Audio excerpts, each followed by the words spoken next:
좋습니다. 네, 잘 오셨습니다. 정말 잘 오셨습니다. 오늘 복된 주일에 나오신 모든 주의 종들에게 우리 예수 그리스도의 은혜와 평강이 꼭 함께 하시기를 주의 이름으로 축원합니다. 제가 신대원을 다니면서 교육전도사로 사역했던 교회가 있었는데요. 당시에 협동 목사님이 그 교회에 한 분 계셨어요. 종신 신대원 교수셨는데요. 어느 날 그분이 저에게 그런 질문을 하시더라고요. 이 전도사님은 주특기가 뭐예요? 하시더라고요. 주특기가 뭐예요? 좀 당황스러웠어요. 한 번도 들어보지 못한 그런 질문이었고요. 그 질문의 뜻은 그거예요. 내가 사역자로서 하나님 앞에 섬길 때 주특기가 뭐냐는 거예요.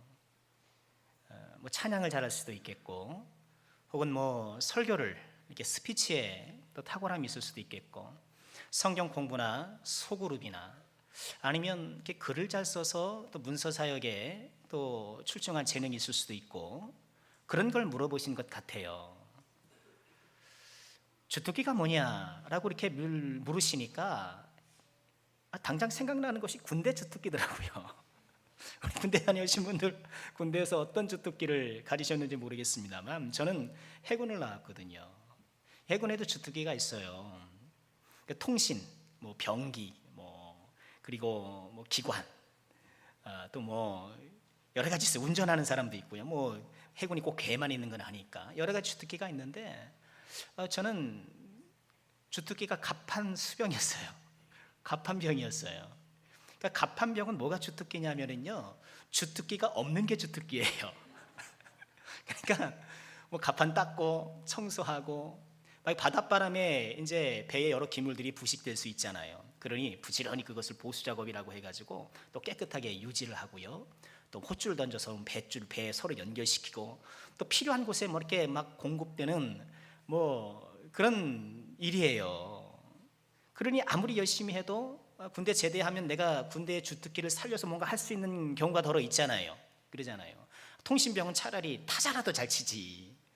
근데 아무런 그런 도움이 안 되는 것들이었긴 했는데요. 약간 그게 생각나더라고요.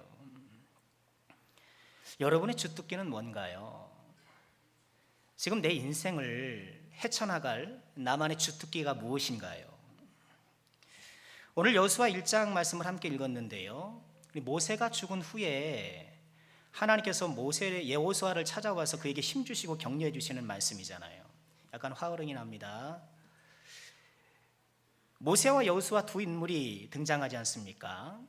이 주특기와 관련해서 생각해 보면 모세는 별다른 주특기가 없는 사람이었어요. 애굽의 왕자로 편안하게 살다가 40세에 그만 살인을 하고 도망치잖아요. 그리고 80세가 되기까지 40년 동안 그 장인의 양떼를 치며 살았잖아요. 하나님께서 그때 모세를 찾아와서 고통하는 이스라엘 백성들을 구원해내라 이렇게 소명을 주셨는데, 모세가 손살을 치잖아요. 저 못합니다. 당연히 그렇죠. 저 같아도 그러겠습니다. 아니 40년 동안 양만 치우던 사람이 어떻게 백성들을 통솔할 수 있겠으며 그들을 구출할 수 있겠습니까? 모세는 주특기가 별로 없어 보여요. 그러고 보니까 출애굽 광야 생활 내내 이 모세의 리더십이 굉장히 도전을 받는 경우가 많이 있었어요. 이 고라당이 일어나서 모세의 리더십에 도전을 했고, 그뿐만 아니라 모세의 누이인 미리암과 또 형인 아론까지도 그렇게 모세에게 도전한 적이 있어요. 여호와께서 모세와만 말씀하셨냐? 우리하고도 말씀하시지 않았느냐? 하면서 모세를 끌어내리려고 하는 그런 일도 있었어요. 또 출애굽기 18장에 보면 이 광야에서 백성들이 모세에게 재판을 받기 위해서 하루 종일 줄 서 있는 거예요. 모세 혼자 재판을 하다 보니까 그렇게 하루 종일 이렇게 줄 서 있으니까 줄 서 있는 사람도 힘들고 모세도 힘들고 다 지치는 거예요. 그러니 모세의 장인이 힌트를 주잖아요. 그렇게 하지 말고 1000부장, 100부장, 50부장, 10부장 이런 제도를 세워서 가벼운 사안들은 그 사람들이 재판하게 하고, 좀 그 중대한 사항만 당신이 좀 처리하시오. 이렇게 힌트를 줬단 말이죠. 여러분, 그것이 뭐 대단한 기발한 생각이 아니잖아요. 나 혼자 일하기 힘들면 의뢰의 사람들은 그것을 좀 나눠서 할 궁리를 하게 되는데, 그러고 보면 모세가 이렇게 퍽 영민했던 사람도 아닌 것 같아요. 뭔가 특출한 주특기가 없어 보이는 모세였지만 모세에게 확실한 주특기가 하나 있었죠. 그게 뭔가요? 하나님과 함께하는 거예요. 하나님과 함께하는 것. 그게 모세의 주특기였어요. 인간적으로 그는 부족한 것이 많았고 또 지도자로서 미처 준비되는 그런 과정도 없었습니다만, 이 하나님과 함께하는, 하나님과 동행하는 것을 주특기로 삼아서 이스라엘 역사에 길이 남을 그런 지도자가 된 것이죠. 여호수아는 어땠을까요? 여호수아는 모세와 비교해 보면 그는 훨씬 더 준비가 잘 된 사람이에요. 여호수아가 이스라엘 역사에 전면에 등장하기 시작한 것은 출애굽 후에 아말렉과 전투할 때예요.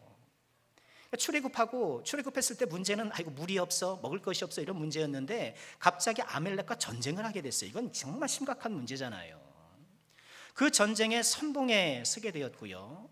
물론 그 전쟁의 이면에는 산 꼭대기에서 모세가 손 들고 기도하고 아론과 훌이 그 손을 붙잡아주고, 기억나시죠? 그렇게 기도가 뒷받침되는 전쟁이어서 승리할 수 있겠습니다만, 그래도 그 전쟁에 앞장서서 전쟁을 승리로 이끌어서 그의 지도력을 인정받았고요. 또 가데스바네아에서 정탐꾼을 보냈지 않습니까? 12명의 정탐꾼을 보냈는데 여호수아와 갈렙 두 사람 빼고 다 부정적인 보고를 하잖아요. 그때 이 두 사람만이 긍정적인 보고를 해서 결국 출애굽 1세대 중에 유일하게 이 두 사람만 가나안에 들어가는 그런 축복을 받았잖아요. 믿음으로도 인정을 받았고, 말씀드린 대로 모세가 계속 리더십에 도전을 받고 사람들에게 공격을 당할 때에 이 여호수아는 한결같이 모세 편에 서가지고 성실하게 모세를 지켜주고 그와 함께했단 말이죠. 그럼 여호수아는 그의 어떤 실력으로도 인정받았고 믿음으로도 인정받았고 또 그의 성실성으로도 인정받고, 그러니까 지도자 수업을 나름 잘 받아왔던 사람인 거예요. 그런데 오늘 말씀은 뭐라고 말씀하셔요? 이렇게 지도자 수업을 잘 받고 나름대로 준비가 잘 된 여호수아이지만 하나님께서 찾아오셔서 뭐라고 말씀하시는 거예요? 모세와 함께 있었던 것처럼 나도 너와 함께 하리라. 나도 너와 함께 하리라. 여러분, 여기서 우리가 확인하게 되는 것은 무엇인가요? 우리가 하나님과 동행한다고 한다는 것은요, 스스로 인생을 펼쳐나갈 능력이 부족한 사람이 그 부족함을 보충하기 위해서 하나님의 손을 붙잡고 동행하려고 하는 것이 아니고요, 능력이 부족한 사람이든 상대적으로 내가 능력이 잘 갖춰진 사람이라 할지라도 누구나 하나님과 동행해야 한다는 거예요. 준비가 잘 되어 있건 그렇지 않던, 내가 잘 배웠건 내가 많이 배웠건 그렇지 못하던, 여러분, 우리 인생의 성패가 내 자기 재능에 있지 않다라는 거예요. 오늘 말씀을 보면 모세처럼 준비가 안 되었다고 해서 실패하는 것도 아니고 여호수아처럼 준비가 잘 되었다고 성공하는 것도 아니라는 거예요. 여러분, 그렇잖아요. 열쇠가 뭐라는 거예요? 하나님과 동행하는 것이 우리 인생의 주특기가 될 때, 하나님과 동행하는 것이 우리 인생의 주특기가 될 때 우리 인생의 승리의 삶을 구가할 수 있게 된다는 것입니다. 여러분, 이 아침에 모인 우리 사랑하는 모든 주여정들께서는요, 어떤 주특기로 인생을 헤쳐나가는지 모르겠습니다. 나의 기술이 있고 나의 지식이 있고 나의 재능이 있겠지만 무엇보다 이 하나님과 함께하는 주특기를 꼭 붙잡고 이것으로 세상을 헤쳐나가시는 주의 종들 꼭 되시기를 주의 이름으로 축원합니다. 자, 오늘은 하나님과 동행하는 것에 대해서 같이 말씀을 나누고 싶은데, 그럼 우리는 어떻게 하나님과 동행할 수 있을까요? 이 8절 말씀을 요절 삼아서 같이 한번 묵상해 보고 싶습니다. 우리 8절 말씀 한 목소리 읽어볼까요? 함께 합니다. 이 율법책을 내 입에서 떠나지 말게 하며 주야로 그것을 묵상하여 그 안에 기록된 대로 다 지켜 행하라. 그리하면 내 길이 평탄하게 될 것이며 내가 형통하리라. 아멘. 하나님이 지금 여호수아에게 함께 하자고 제안하시는데, 그럼 함께 하자는 하나님의 제안을 우리 여호수아는 어떻게 반응해야 된다는 거예요? 오늘 말씀처럼 율법책을 내 입에서 떠나가지 말고 주야로 그것을 묵상하라는 거예요. 하나님과 동행하는 삶을 살기 위해서 우리가 먼저 힘써야 될 것은요, 이 율법책에서 떠나지 말아야 하는 거예요. 율법책에서 떠나지 않는 것. 오늘 본문에서는 입에서 떠나지 말라 이렇게 말씀을 하는데요, 여러분 꼭 입이 아니라 우리 마음, 우리 전인격을 말하는 것이겠죠. 여러분, 우리가 살아가는 이 시대는 한마디로 말씀을 떠난 시대 이렇게 말을 해도 과언이 아닐 것입니다. 말씀을 떠난 시대. 어떻게 말씀을 떠났을까요? 지난 2017년이죠. 현 문재인 정부에서 중소벤처기업부 장관을 새로 세웠습니다. 그때 후보로 올랐던 분이 박성진 포항공대 교수신데요, 그의 인사청문회에서 논란이 되었던 것 가운데 하나가 창조과학회 이사로 재직한 이력이었습니다. 창조과학회로 활동했다는 거예요. 여러분, 창조과학은 그런 것이죠. 성경에 기록된 내용을 사실로 전제하고, 과학이라는 것은 전제가 필요하잖아요. 성경을 사실이라고 전제하고 이 전제에 따라서 우주와 지구와 생물을 연구하는 그런 과학이에요. 창조과학회가 있죠. 근데 이걸 사람들이 물고 늘어지는 거죠. 과학자가 어떻게 종교적 신념에 따라서 과학을 할 수 있느냐? 세상 사람들은 그러는 거예요. 어떻게 종교적 신념에 따라 과학을 할 수 있는가? 그렇다면 종교적인 신념에 따라 정책을 펼칠 것이냐? 이렇게 나오는, 특정 종교에 따라서 활동할 것이냐, 이렇게 문제가 되는 거죠. 결국 후보의 자진 사퇴로 마무리가 되긴 했습니다만, 그 논란의 이면에는 그런 게 있는 거죠.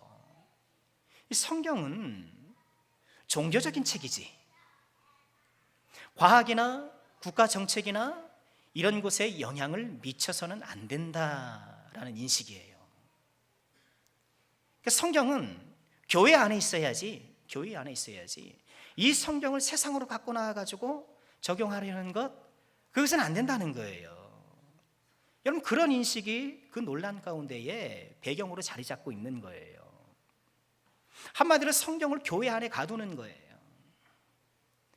여러분, 이런 방식으로 이 시대는 하나님 말씀을 떠나 있는데, 여러분, 이것이 꼭 예수를 믿지 않는 사람들만의 문제인가? 하나님의 말씀을 다만 교회 안에 가둬놓는 것, 어떤 종교적인 영역에만 가두어 두는 것은 여러분, 오늘날 우리들의, 예수를 믿는 저와 여러분들의 또한 문제는 아니냐 하는 거예요. 처녀가 아들을 낳았다. 기가 막히죠. 처녀가 아들을 낳았다. 여러분, 그런 과학적으로 이해하기 어려운 사실은 차지하더라도 오른뺨을 치면 왼뺨도 돌려대라. 누군가 너의 겉옷을 취하려고 하면 속옷까지 내어줘라.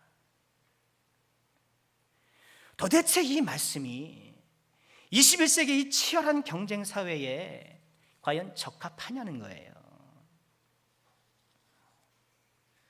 좋은 말씀이고 따뜻한 말씀이긴 하지만 우리 실생활에 과연 이것이 적용되고 실현될 그런 말씀인가? 적합한가? 아니, 어떤 면에서는 적용해서는 안 될 말씀이 아닐까? 그리고 어떻게 살겠어요? 여러분, 그러다 보니까 이 말씀과 생활이 따로 노는 경우, 우리 모두의 고민이잖아요. 믿음과 생활이 서로 따로 노는 것, 여러분, 이것이 우리의 문제잖아요. 좀 말씀이 우리 직장과 가정과 내 삶에, 내 인생 전반에 스며들지 못하고 다만 교회 안에 말씀이 되어서 이 종교적 수사로 전락하고 마는, 여러분, 그것이 우리가 말씀을 버리는 또 하나의 행태는 아닐까 하는 거예요. 사랑하는 성도 여러분, 말씀과 생활이 결코 나뉠 수 없다는 것을 다시 한번 확실히 하시길 주 여러분으로 축원합니다. 여러분, 믿음과 생활은 단단하게 연결되어 있어야 돼요. 땅과 하늘이 연결되어 있는 거예요. 땅과 하늘이 연결되어 있는 거예요. 야곱의 꿈에서 우리가 보았지 않습니까? 야곱은 아버지가 이삭이고 할아버지가 아브라함이고 이 믿음의 조상들을 둔 그런 야곱이었습니다만, 땅은 땅이고 하늘은 하늘이라고 살았어요. 믿음은 믿음이고 내 생활은 생활이지. 연결되어 있다고 생각을 못했어요. 그러니 속임수를 앞세워서 형을 속여먹고 아버지를 속여먹고 이 속임수를 앞세워서 자기 인생 살아가려고 바등바등 했던 것 아닙니까? 성공을 쟁취하려고. 그러다가 하란으로 가는 길에서 베델에서 꿈을 꾸게 되잖아요. 하늘이 땅과 어떻게 해요? 사닥다리로 연결된 거예요. 천사들이 오르락내리락 하는 거예요. 아, 여기가 하늘의 문이로구나. 여러분, 거기만 하늘의 문입니까? 우리가 딛고 사는 모든 땅이 하늘의 문인 것이죠. 하늘과 땅이 긴밀하게 연결되었다는 것을 깨닫고 그의 인생이 조금씩 변화되기 시작되는데, 여러분, 우리가 이 사실을 잊지 말아야겠습니다. 여러분, 말씀과 우리는 떠날 수가 없는 거예요. 말씀과 생활은 나눌 수가 없는 거예요. 나눌 수가 없는 거예요. 이 말씀이 내 인격과 삶과 내 직장 생활 모든 영역에 영향을 끼칠 수 있도록 우리는 말씀을 풀어놔야 돼요. 교회 안에 감출 것이 아니라, 교회 안에 가둘 것이 아니라, 우리는 말씀을 풀어서 이 말씀이 힘차게 우리의 심령과 인생을 향해서 쭉쭉 뻗어나가도록, 이 말씀이 힘차게 영향을 끼치도록 이 말씀을 우리는 풀어놔야 한다는 거예요. 우리 대한예수교 장로회 12신조가 있죠. 우리 믿음을 표현한 12신조. 그 중에 첫 번째가 이런 내용이잖아요.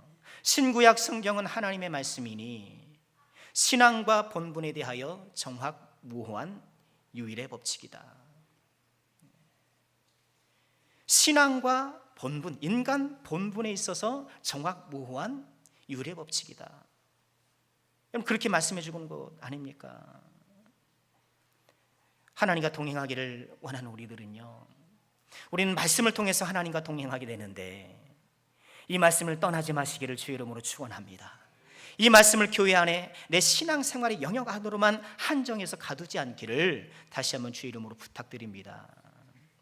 자, 하나님과 동행하기 위해서 우리는 또한 어떻게 해야 될까요? 두 번째로요, 우리는 하나님의 말씀을 주야로 묵상해야 합니다. 우리 8절 말씀 다시 한번 보실까요? 이 율법책을 내 입에서 떠나지 말게 하며 주야로 그것을 묵상하여. 하나님의 말씀을 주야로 묵상하는 거예요.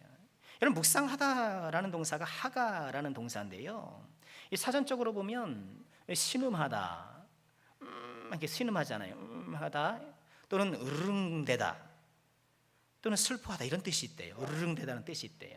이사야 38장 14절에 보면 비둘기 울음을 묘사할 때 이 동사를 사용했고요, 이사야 31장 4절에 보면 이 사자의 울음소리를 묘사할 때 으르릉 하잖아요. 묘사해요. 여러분, 비둘기 어떻게 옵니까? 꾸르륵 하잖아요. 꾸르륵 하잖아요. 사자도 으르릉 하잖아요. 그러니까 낮은 저음 톤으로 이렇게 으르릉 하는 그런 소리를 묘사하는 소리예요. 단어예요. 그러니까 묵상하다는 것은요, 이 하나님의 말씀을 입으로 이렇게 읊조리는 거예요. 마치 비둘기가 으르릉 하듯 내가 하나님의 말씀을 으르릉 한다. 하나님의 말씀을 내가 읊조리는 그것을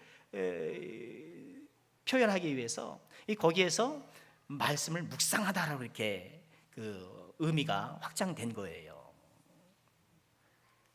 하나님의 말씀을 묵상한다는 것은요, 말씀을 깊이 생각하여 마음에 새기는 거예요.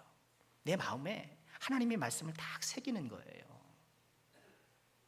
그러니까 하나님과 동행하기 위해서 우리는 뭘 해야 된다고요? 말씀을 새겨야 돼요. 내 마음에 말씀을 단단히 새겨야 돼요. 근데 왜 단단히 새길까요?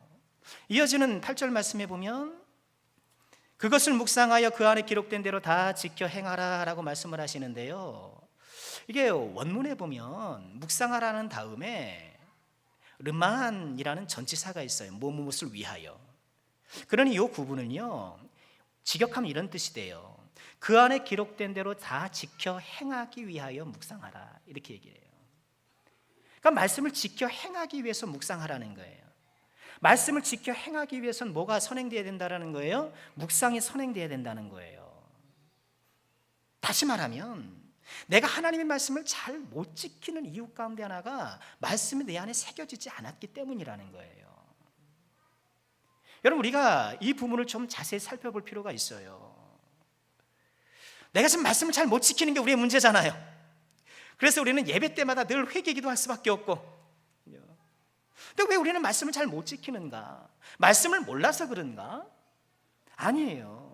의지가 약해서 그런가? 의지도 약하지만 그것만의 문제는 아니에요. 말씀이 우리 마음에, 좀 더 말하면 우리 몸에 온전히 새겨지지 못했기 때문에 가능성이 훨씬 높아요. 여러분, 우린 그러잖아요. 그러니까 어떤 상황이 내 앞에 발생하면 이 상황에 하나님의 말씀을 대입하려고 애를 써요. 하나님의 말씀을 가져다가 이 상황에 대입하는 거예요. 그래서 내가 교통신호를 좀 어기고 빨리 가려다 가도, 그죠? 빨간불에 내가 좀 아무도 없을 때 좀 가려다 하더라도 너희는 세상의 빛과 소금이니 너희의 착한 행실로 하나님께 영광을 올리라. 그 말씀이 딱 생각나면 그 말씀을 딱 대입해가지고 스톱하는 거예요. 그러니까 이 말씀이 생각나는 것이 하나님의 은혜인 거예요. 부정한 유혹이 있을 때, 또 여러 가지 이런 상황 속에서 우리가 말씀을 가져다가 여기 상황에다 말씀을 대입해요. 근데 문제는 뭔가요? 이 말씀을 대입하는 것이 잘 될 때도 있지만 그렇지 않을 때도 많다는 거예요. 어떤 상황이 발생했을 때 말씀은 생각나요. 근데 이 말씀을 여기다가 대입해야 된다는 걸 아는데 이게 안 되는 거예요. 안 되는 거예요. 비근한 해가 어떤 때입니까? 우리 인간관계 속에서 혹여 갈등이 발생했을 때, 아니 용서해야 된다는 걸 누가 몰라요. 상황이 발생했어요. 네 원수를 사랑하라, 뭐 이웃을 용서하라, 그런 말씀이 있어요. 대입하려고 하는데 이게 안 되는 거예요. 안 되는 거예요. 상황을 뻔히 알고 마음술도 뻔히 아는데 대입이 안 돼요. 문제 해결이 안 돼요. 목사님 너무 잘하는데요. 안 돼요, 안 돼요, 안 돼요. 내가 지금 경제적으로 한 푼이 아쉬운 때에 물질의 유혹이 나에게 다가오면 아는데 말씀이 대입이 안 되는 거예요. 성적인 유혹 앞에서 이 말씀이 아는데 이 말씀이 이 안에 스며들지 못하는 거예요. 이걸 어떻게 해야 될까요? 저는 오늘 말씀이 답이라고 생각해요.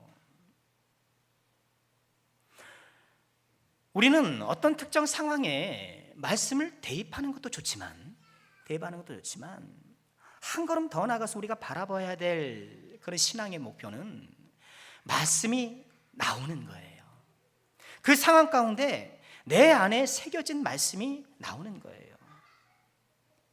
사람은 다급하면 자기 안에 쌓여있는 것이 나오게 되어 있습니다. 급하면 자기의 본 모습이 나오는 거예요. 평상시에는 다 신사숙녀죠. 다 신사숙녀예요. 그렇지만 다급해지면 그 사람 본성 안에 있던 것들이 딱 폭발되기 시작하는 거예요. 사울왕을 보니까 그렇더라고요. 블레셋과 전투할 때 다급하니까 사무엘을 기다리지 않고 자기가 제사를 드리더라고요. 다급하니까 그렇게 하는 거예요. 또 블레셋과 전투할 때 다급하니까 어떻게 해요? 신접한 여인을 찾아갔더라는 거예요. 사무엘상 28장 15절 말씀이죠. 제가 읽어볼게요. 사무엘이 사울에게 이르되 내가 어찌하여 나를 불러올려 나를 성가시게 하느냐 하니 사울이 대답하되 나는 심히 다급하니이다. 나는 심히 다급한. 지금 내가 너무 다급해가지고 이 신접한 여인을 찾아왔고 지금 신접한 여인이 사무엘을 불러올리잖아요. 죽은 사람 불러올리잖아요. 다급하니까 신접한 여인은 찾고 다급하니까 제사장이 아니었어도 막 제사 드리고 이 다급하니까 이 불신앙이 막 솟아나는 거예요. 반면에 다윗을 보시죠. 사무엘상 30장 6절에 이렇게 말씀하시죠. 백성들이 자녀들 때문에 마음이 슬퍼서 다윗을 돌로 치자 하니 다윗이 크게 다급하였으나 그의 하나님 여호와를 힘입고 용기를 얻었더라. 다급하였지만 하나님으로부터 힘을 얻고 용기를 얻었더라. 여러분, 다급할 때 사울과 다윗의 모습이 극명하게 대비되지 않습니까? 다급할 때 인간 본연의 것이 나오는 거예요. 여러분, 다급할 때 믿음이 나오고 정말로 다급할 때 좀 예수님이 나와야 되지 않을까요? 운전하고 가다가 어떤 인간이 확 끼어들면 그때 내가 나오는 거예요. 내가 나오는 거예요. 여러분, 그럴 때에, 그런 다급한 순간이고 긴급한 순간에도 좀 예수가 나오면 어떨까? 예수가 나오면 어떨까? 우리 예수님 어떠십니까? 십자가 위에서 숨이 끊어질 것 같은 그 고통 가운데에 저들을 용서하십시오. 그들이 하는 것을 알지 못합니다. 전 그래서 예수님의 용서가 진짜라고 봐요. 진짜라고 봐요. 편안할 때, 아무 문제가 없을 때, 용서하십시오. 용서해야 됩니다. 그건 누군들 못하겠습니까? 근데 이렇게 십자가에서 온갖 고통과 모욕과 목숨이 경각에 달린 그 순간에 나온 용서기 때문에 그 진짜예요. 진짜예요. 이런 고통의 순간, 다급한 순간, 그런 순간에도 좀 말씀이 나오는 사람이 되었으면 얼마나 좋을까? 좀 예수가 나오는 사람이 되면 얼마나 좋을까? 말씀을 전하는 저부터도 예수가 나오기는커녕 인간적인 것이 막 나오고. 여러분, 오늘 말씀은 우리에게 뭐라고 말씀하셔요? 지키기 위하여 묵상하라는 거예요.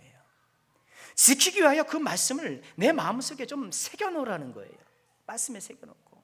저는 그래서 말씀을요, 마음에도 새기지만 더불어서 몸에도 새겨야 된다고 생각해요. 말씀이 마음과 몸에 새겨지는 것. 그래서 툭 치면 예수가 나오고, 툭 치면 말씀이 나오고, 툭 치면 성질이 나오고, 툭 치면 인간적인 것이 나오고. 예수가 나오는 사람, 말씀이 나오는 사람, 우리는 완전할 수는 없어요. 물론 이렇게 다급할 때 하나님께 힘을 얻었던 이 다윗이 어떻습니까? 밧세바 스캔들을 또 나중에 일으키잖아요. 그러니까 사람 다 연약한 거예요. 완전할 수는 없어요. 그렇지만 우리가 정말 목표로 삼아야 될 것은 우리의 몸과 마음에 하나님의 말씀이 잘 아로새겨져서 정말 필요할 때에 하나님의 말씀이 나오고 예수님의 성품이 나오고. 여러분, 우리는 그러면 어떻게 하나님의 말씀을 마음과 몸에 새길 수 있을까요? 오늘 말씀처럼 묵상하는 거예요.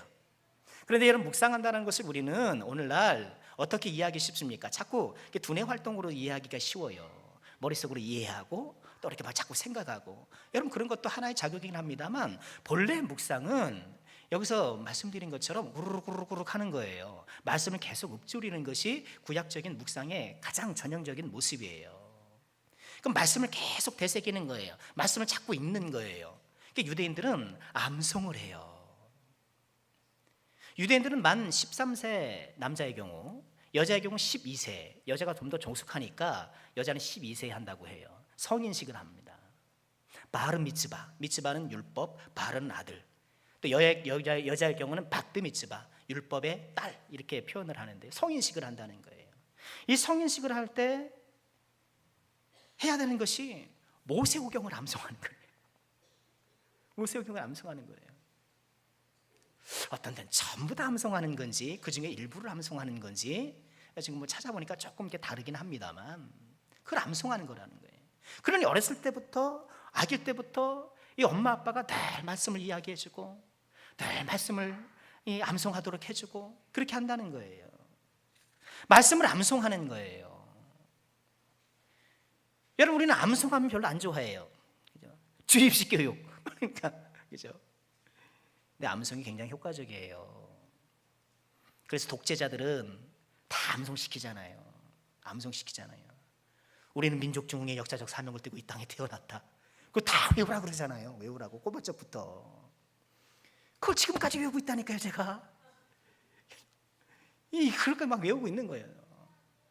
여러분, 암송이라는 것이 그렇게 악용되는 선례도 있지만 하나님의 말씀을 우리 마음에 새기는 것을 생각해 봤을 때에 암송이 참 좋은 방법이에요. 여러분, 암송하라는 말씀은 아니고요, 꼭 암송하라 외우라는 말씀은 아니고 어떻게 해요? 우리는 그만큼 늘 말씀을 가까이 해야 한다는 거예요. 말씀을 주야로 묵상하라는, 어떻게 보면 이 문자적인 말씀대로 우리는 아침 저녁으로 늘 말씀을 가까이 해야 하는지도 몰라요. 우리 중등고등학생들 우리 수련회를 하고 있습니다만 여러분 수련회가 정말 중요해요. 그래도 2박 3일 1박 2일 동안 아이들에게 집중적으로 말씀 교육을 시킬 수 있잖아요. 우리 아이들 보십시오. 일주일 내내 인터넷에 뭐 세상 정보의 공격을 다 받다가 그저 주일날 와가지고 1시간 예배 겨우 드리고 살아가는 거예요. 어떻게 믿음이 설 수 있어요? 사실 그 비율로는 불가능한 거죠. 정말 성령께서 역사해 주시는 거죠. 일주일 내내 세상의 정보에 시달리다가 단지 주일날 와가지고 1시간 동안 그 예배 드린다고 그 믿음이 세워지겠습니까? 여러분, 우리는 어떻게든지 하나님의 말씀을 좀 가까이 하기를 힘써야 되겠고요. 우리는 오늘 하나님과의 동행에 대해서 말씀하고 있는데, 여러분, 하나님과의 동행은 어떤 것인가요? 우리 동행하면은 나란히 걸어가는 그림을 그리기 쉬워요. 맞습니다. 우리가 하나님과 동행한다는 것은 하나님과 나가는 걸어가는 것입니다. 그렇지만 우리 예수님 말씀을 생각해 보면 한 단계 더 들어가요. 요한복음 15장 7절 말씀입니다. 너희가 내 안에 거하고 내 말이 너희 안에 거하면 무엇인지 원하는 대로 구하라. 그리하면 이루리라. 예수님께서 말씀하신 이 동행의 차원이 뭔가요? 너희가 내 안에, 내가 너희 안에 나란히 걸어가는 것이 아니라 하나가 되는 것. 하나가 되는 것. 여러분, 우리 예수님은 어떤 분이십니까? 요한복음 예수님에 대해서 소개하기를 말씀이 육신이 되었다고 소개합니다. 하나님의 말씀이 육신이 되어서 나타난 분이 예수님이셔요. 여러분, 그런 것처럼 오늘날 예수님을 따라가고 살아가는 저와 여러분들이 이 말씀의 육화, 말씀의 체화를 또한 우리가 이루어야 되는 것 아닌가? 말씀이 우리 몸에 새겨지고 우리 마음에 새겨짐을 통하여서 예수가 나오는 사람, 말씀이 나오는 사람. 여러분, 우리가 예수를 배우자는 것도 바로 그런 것 아니겠습니까? 사람들은 배운 대로 살아가요. 장사를 배운 사람은 장사하며 살아가게 되고요, 기술을 배운 사람들은 기술로 살아가게 돼요. 예수를 배운 사람은 예수로 살아가게 되는 것입니다. 지금 내 안에 무엇이 새겨져 있는 것을 다시 한번 돌아보면서 늘 항상 하나님 말씀을 가까이 함을 통하여서 주님과 동행하고 그 말씀이 나의 마음과 몸속에 분명하게 새겨져서 다급할 때라도 예수가 나오는 사람, 어려울 때라도 말씀이 나오는 사람, 우리가 그것을 소망해야겠습니다. 말씀 마치겠습니다. 이 약하고 음란한 세상 가운데에 저와 여러분이 갈고 닦아야 될 인생의 주특기가 있어요. 뭐예요? 하나님과 동행하는 것. 하나님과 동행하는 것. 아무개 집사님, 하나님과 동행하는 사람. 아무개 성도님, 하나님과 동행하는 사람. 말씀을 늘 가까이 하십시다. 말씀을 지켜 행할 수 있도록 우리 주야로 묵상하십시다. 그래서 예수가 나오는, 말씀이 나오는 이 하나님과 동행하는 거룩한 삶을 통하여 승리의 삶을 살아가는 우리 모두가 될 수 있기를 주의 이름으로 축원합니다. 우리 함께